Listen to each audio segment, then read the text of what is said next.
each part belonging to a different country, a source of conflict, ab initio.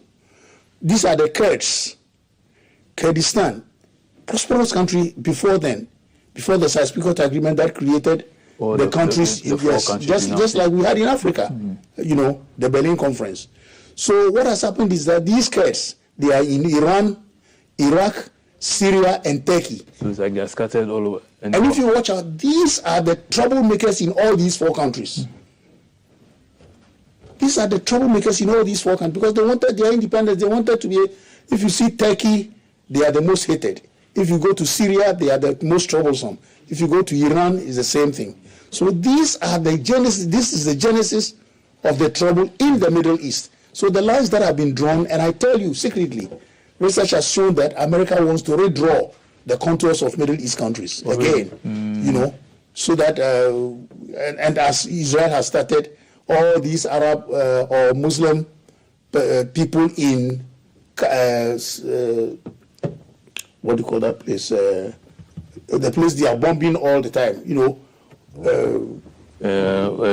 Syria, which side? Israel.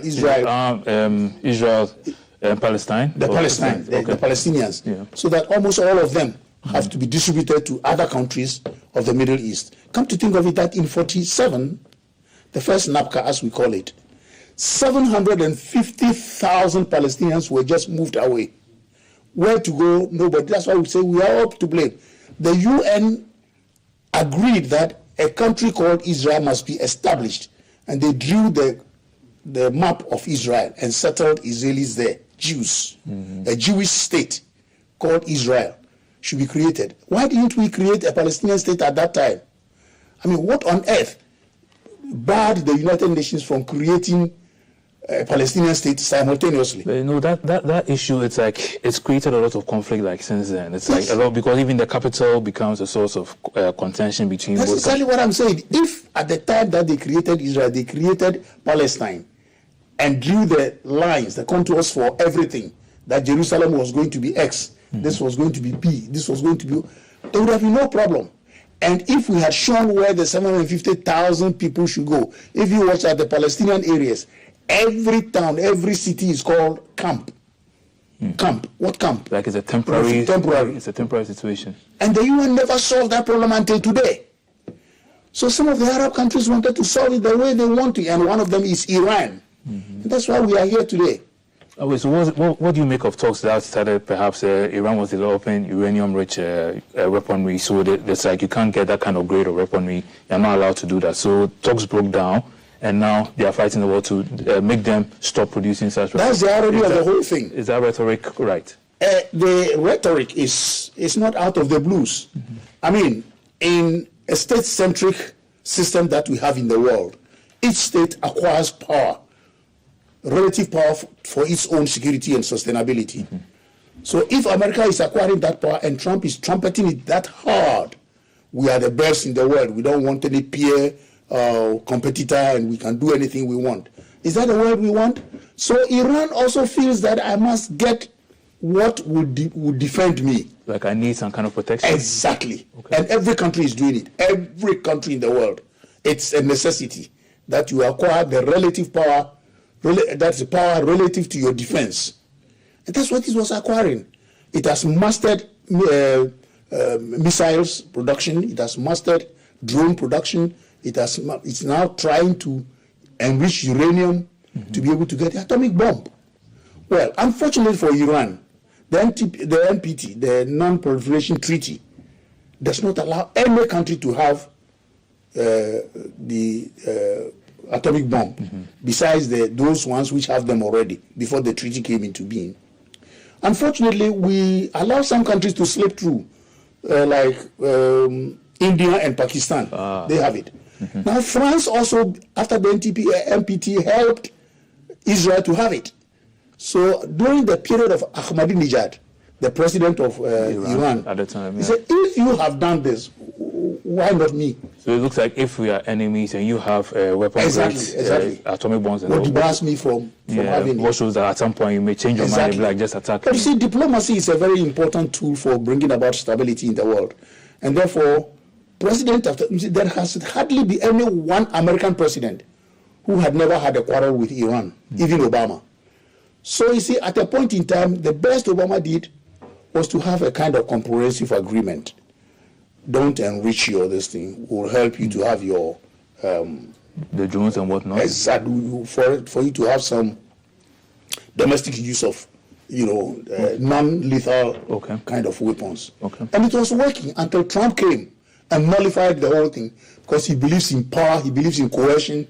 At the time that diplomacy was going on, how do you tell people accept it, or in 2 days I'm bombing? See, unfortunately, the problem, you were talking about Third World War and that sort of thing. The problem people are fearing is that this kind of rascally, unilateralism does not help. During the First and Second World Wars, these are the things that happened.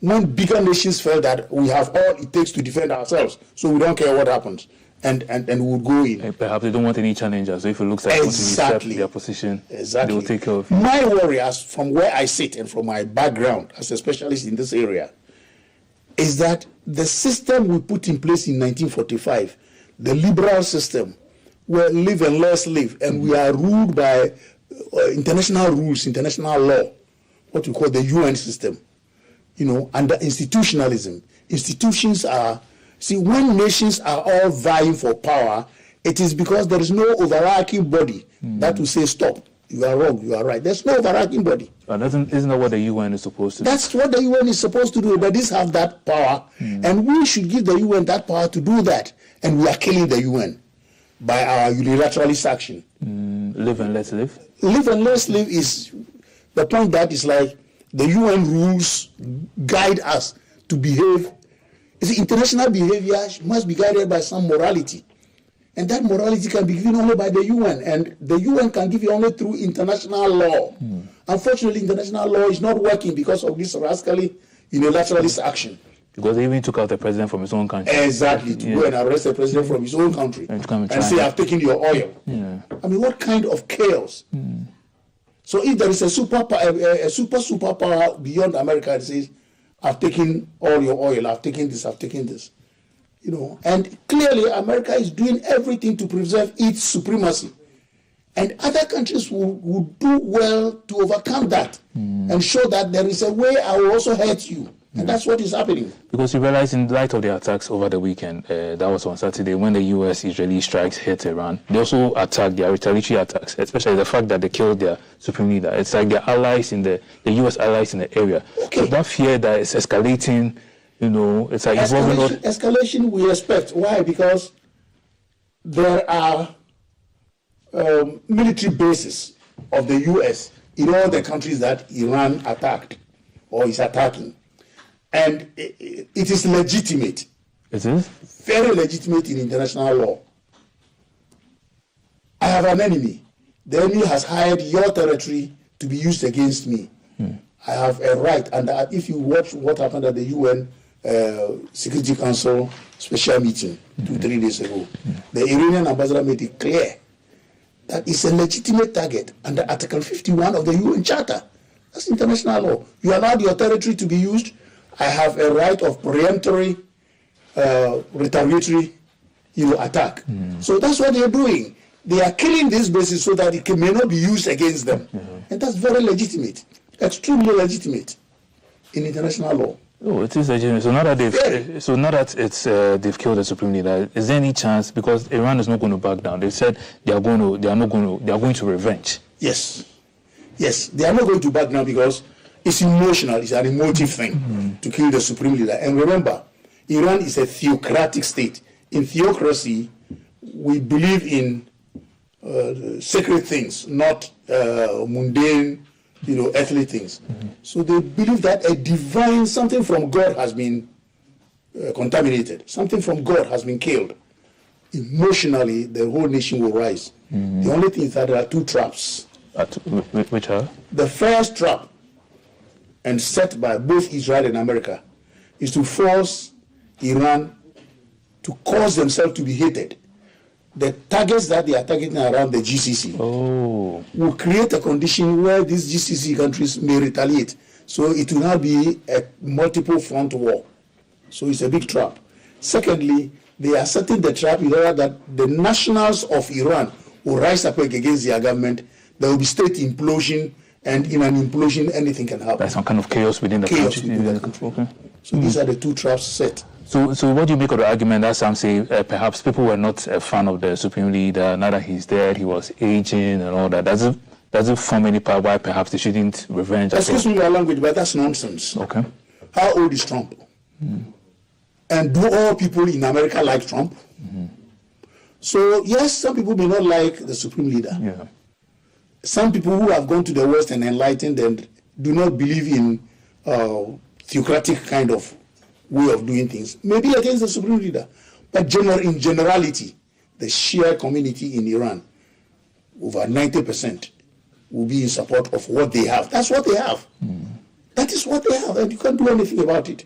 So it's not true that, it is because they don't like the Supreme. And the chaos that happened just before these things in Iran has been intentionally, artificially created. I tell you, there's a trap.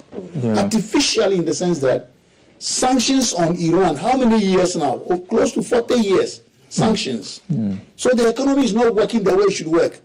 Over $90 billion of Iranian foreign exchange in foreign banks have been frozen. 90 billion? 90 billion. Wow. Which they made about 2 years ago, within a period of 2 years.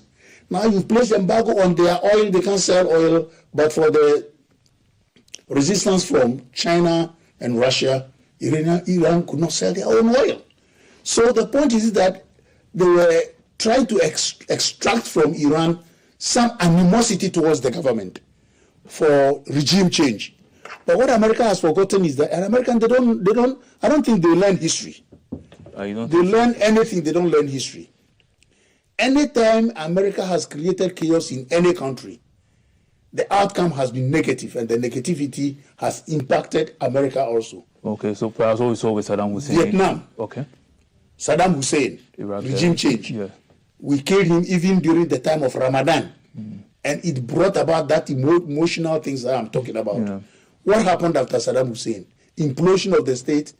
What happened? America even had to install a governor, an American-white American, as a governor of Iraq. You don't know the terrain. The socio-historical relativities will not allow you to rule. It didn't work. Obama had to send more troops when Obama came. Yeah.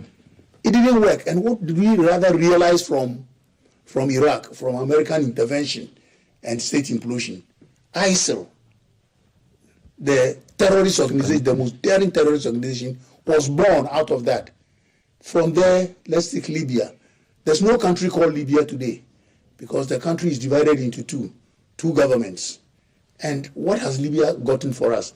It has created a situation where the Sahel, the problem we are having in the Sahel, has much to do with Libya's implosion.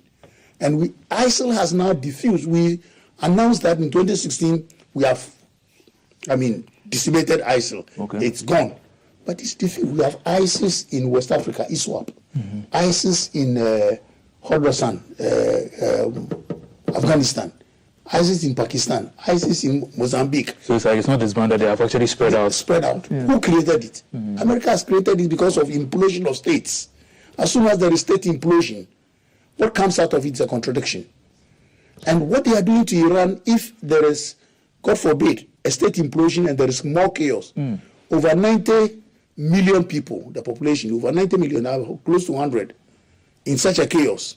And I can imagine that more terrorism is going to come out of this. Born out of it. Exactly. But speaking about the traps that was set for them, especially the first one, couldn't Iran have...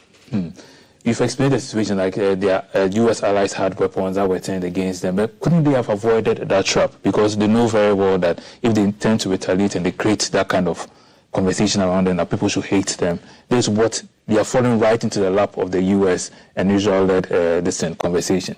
Couldn't they have avoided that trap? In international relations, you weigh the options and you take the least devil out of the lot.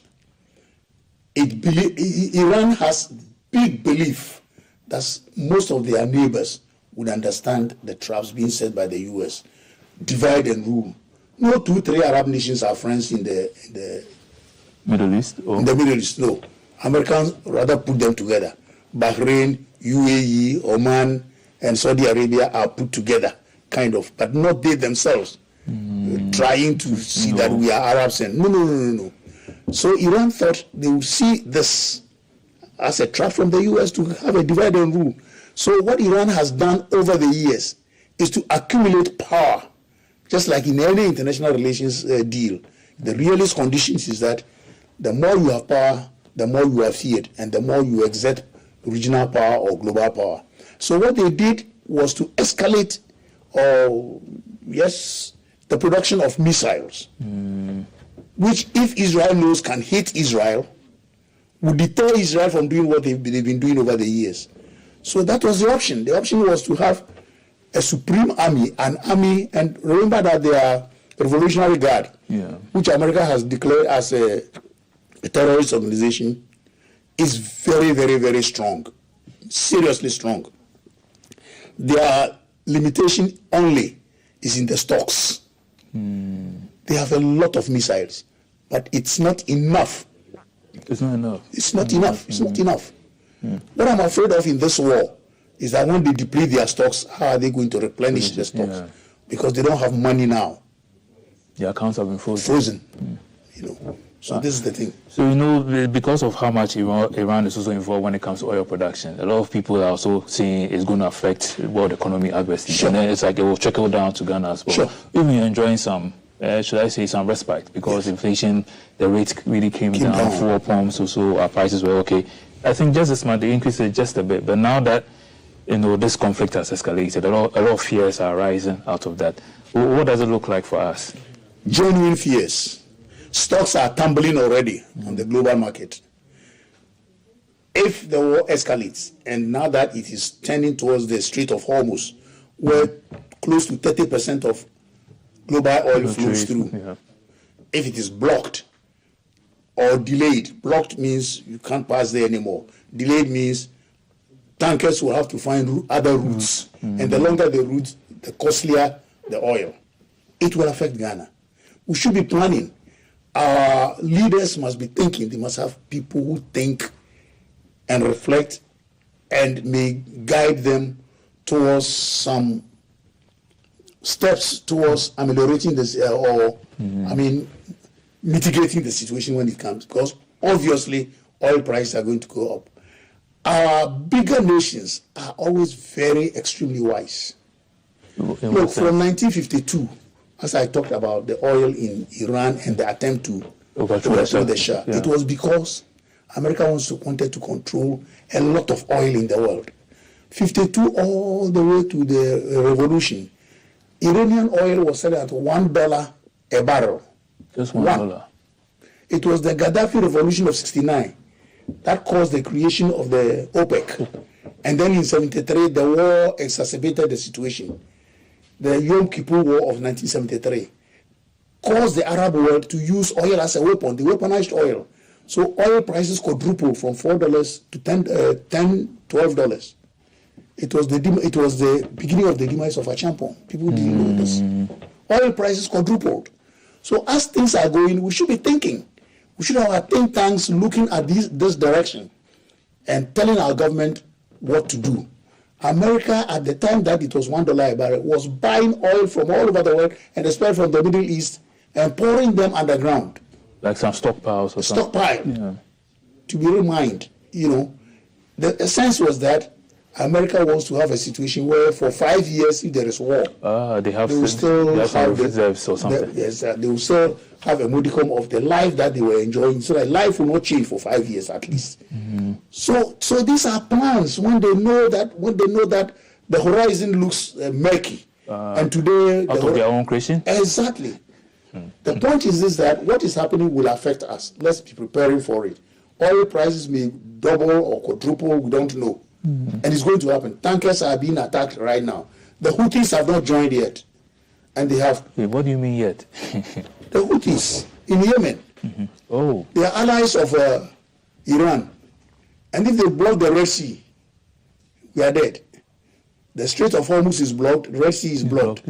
Oil prices automatically. Even speculators will engineer it. So it's like, it was like a whole kind of business deal, which is going on, kind of thing. People bask in somebody's else predicament. Okay. You know, I remember once upon a time when I was teaching at Legon, the Legon Center for International Affairs. We were discussing issues like this about war and you know, the moralists and the Christians in class, they have a different perspective about war, how it's bad and whatnot. And then I asked one question and they all laughed. Which was? I said, supposing there's no war anymore, how will I eat? Wait, what?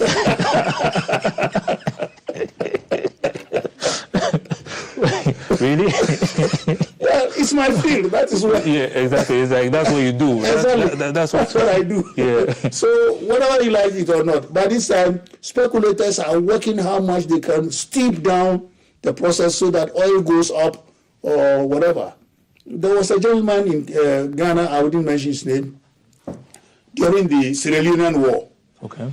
The company he worked with in the U.S. was supplying arms to Fort Sanko. You know. So there's always someone profiting somewhere. Exactly. Exactly. So when I meet him and we're talking and he's talking about his company and I rebuke him, he said, well, this is business. You know, and it's business. Yeah. So what happens if it doesn't look like the conflict is dying down anytime soon? What happens if it becomes lengthier, a prolonged escalation? What's going to happen to perhaps trade, inflation, and, you know, perhaps energy security, basically? You know what?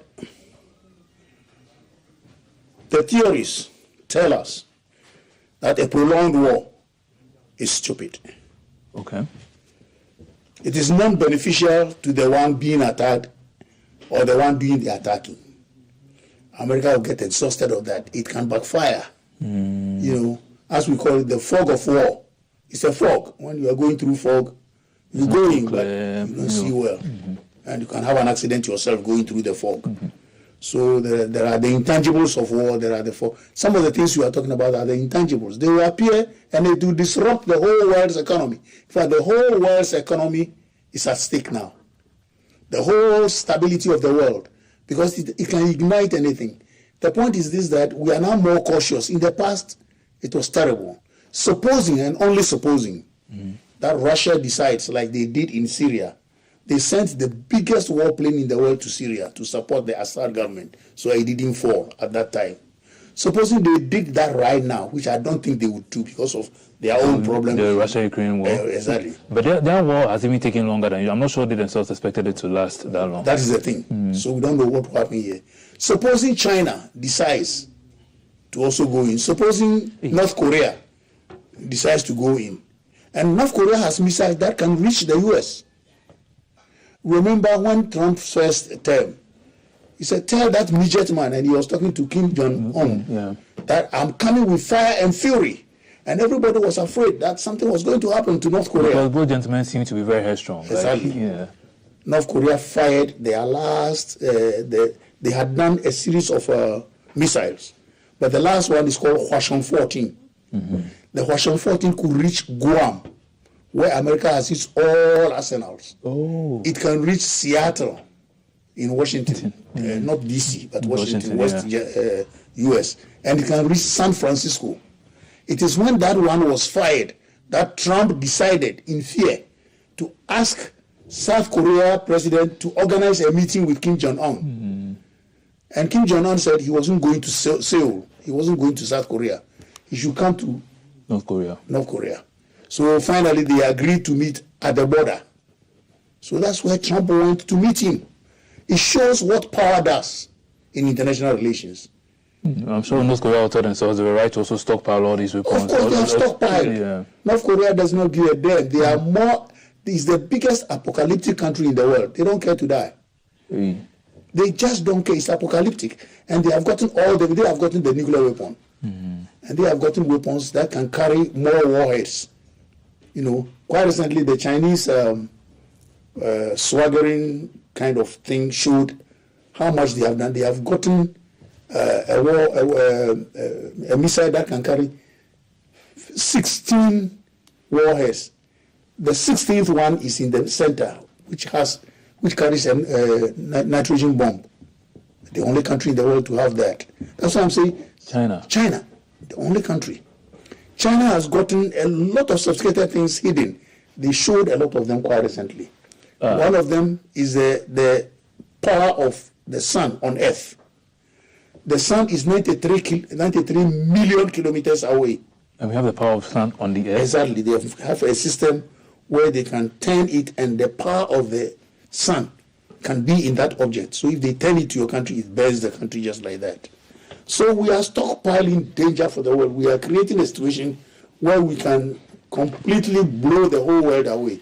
Then people are writing their sentiments when everybody is worried about World War III, because we see all these escalations. Exactly. People are getting these stockpiles. Yeah. They have to be used. Eventually. Yes. So that is why we should have allowed the UN, and I blame the UN for it also. You see, the problem of the UN is that most often the UN takes values of some big powers and tries to foster it on smaller powers or powers which don't want to take those values. There is a book called The Clash of Civilizations. I think every journalist must read it. Clash of Civilizations by Samuel Huntington, who predicted that after the Cold War, the new waves of war we are going to fight will be civilizational wars. All right? I'm in Ghana. And all of the WHO has said it's a psychiatric problem. We should have sympathy with them and help them out. Yeah. Now it's a right, so they can practice and teach others even. And they are going on even to have us put them in our textbooks. Before then, the UN hasn't accepted this as a human right, which is a right culturally, socio-historically, cannot accept this, and there will be a clash. Iran cannot accept this nonsense. They will fight. So the UN has made it impossible for other civilizations to be recognized, their values to be recognized. So they are always taking Western values as the center of values to be practiced by everybody. And this is creating a backlash, creating a big problem for the UN system itself. I know a lot of people feel the conflict is far away from us, and then, but it's like since the attacks happened and all these strikes, airstrikes and all that, a lot of people are condemning the attacks. What role can you say can Ghana play diplomatically in the situation? Like, do we even have a role to play? Can we do anything? We have a big role to play, but you see, we have underplayed our power. I remember Kwesi Ame's book, Power Without the Bomb. Nkrumah started talking about Vietnam and wanting to help America get out of Vietnam. That's a small country like Qatar is now doing. Qatar is now the center of diplomacy in the world. And everybody looks up to Qatar to come into every war and say, hey, let's talk. So it has become a power of itself, soft power, but then it's powerful. Ghana, we are too quiet, we are reactive. Something Ukraine war, then we issue a statement. And most of our statements favor one side or the other. But we could play a role. Qatar is playing a big role. In Africa, we could start playing a big role as the center for mediation, the center for, analysis of whatever it is, and project ourselves. Our president started on this AES, for example, and everybody was applauding him. He is now at the forefront of this reparation thing, and everybody is applauding him. Can we inject more fire? So that in most of these things, Ghana is seen as the pivot, as the platform from which we can spring things on the world. So I believe we have a lot to do. And let me tell you, we have a lot of giants. Go to the Ministry of Foreign Affairs and you get a lot of experienced diplomats who can be put together to form the eye of Ghana in most of these things. Mediation, conflict resolution, spearheading programs like the reparation, for example, and we see Ghana as a small country, but with the power of the brain. And in this system that we have, globalization going on very seriously, it is what we call the knowledge economy. If you can use your knowledge forward, you are a force to reckon with in the world. Yeah, because a lot of the times when things like this happen, it's either, it doesn't concern us, or perhaps we don't have the men, that kind of conversation. But, and again, our problem also lies in the fact that we rely on the politicians. Oh, okay. We believe that it is Ablakwa who should talk. No. Citizens can also register exactly. anything. Okay. Or Ablakwa should organize so that we have a direction. Okay. Unfortunately. Yeah, so we have a video from the Iran Foreign Minister, Mr. Abbas Araghchi, concerning this very same conflict. We'll take that sound bite and then we will come back to the studios. We were able to start retaliation. This time it was even, faster. In less than 2 hours, we started to retaliate by attacking, Israeli targets.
Israel.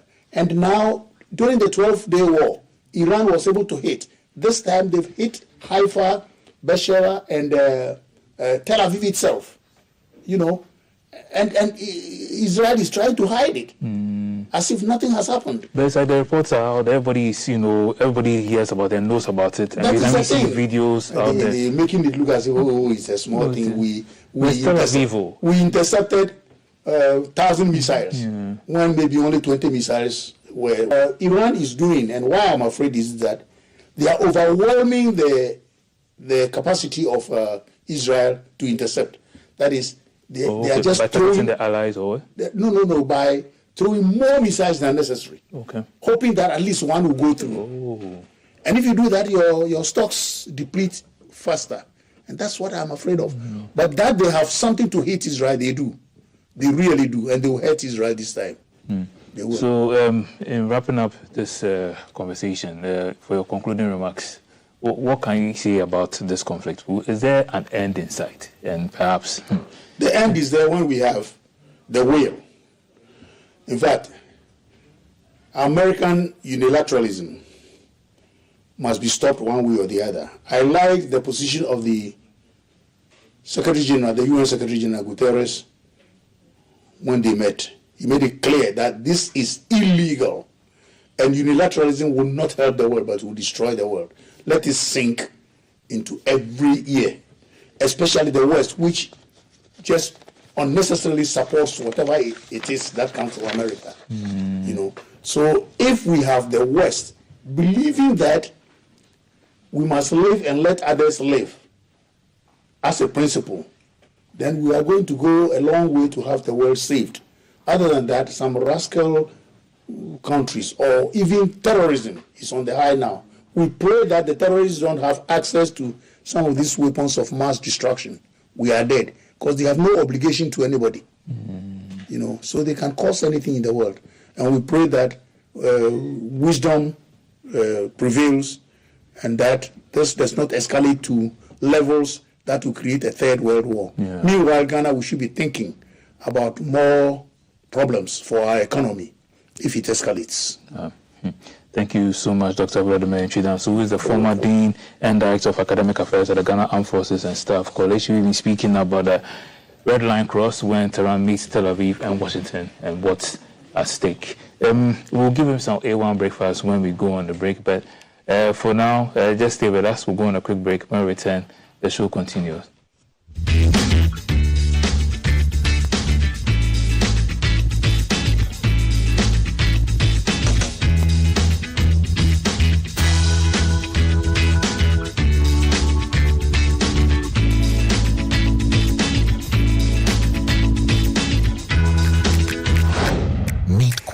He's not just any Kwame, he's Kwame the TV license legend. Kwame knows that by paying his TV license, he's supporting GBC, our public service broadcaster, and he's making a real difference. Kwame's contribution helps bring our communities closer together. Because of Kwame and others like him, we will all have access to amazing TV programs, educational content, plus broadcasting infrastructures are maintained and our culture is beautifully promoted. So GBC is asking all to respond to this civic obligation and pay your TV license fee. For individuals, it's 3 CDs per month or 36 CDs per year. If you have multiple sets, meaning 2 or more in your household, it's 60 CDs per year. For commercial institutions, it's your number of TV sets by 36 CDs per year, and you pay the invoiced amount directly to GBC. So let's all take a moment to appreciate Kwame, the TV license legend. Wherever you are, just dial *447*333# and follow the prompt. It's your civic duty, so pay your TV license today. GBC, the authentic and trusted voice of Ghana.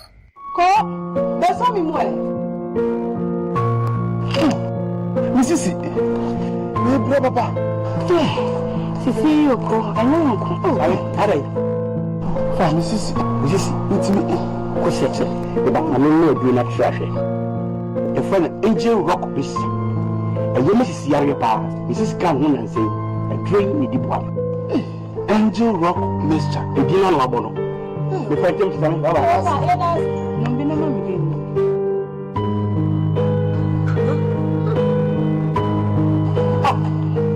Angel Rock Mr. Mukutu Box, Mukotwana, Angel Rock Mesa, Lama Mrs. Madrid for Angel Rock Mesa, Angel Rock Mesa, Rock me.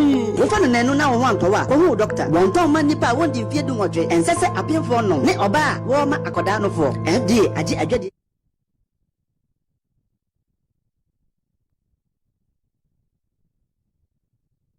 Life.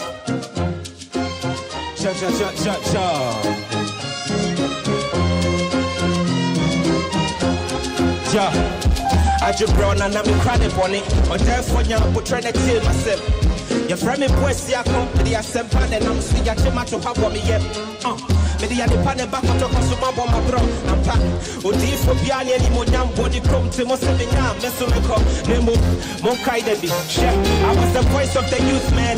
My birth was the beginning of the movement. Timosavina, Shitia, the you goof, man. Used to be the real deal, Joe, you were proof, man.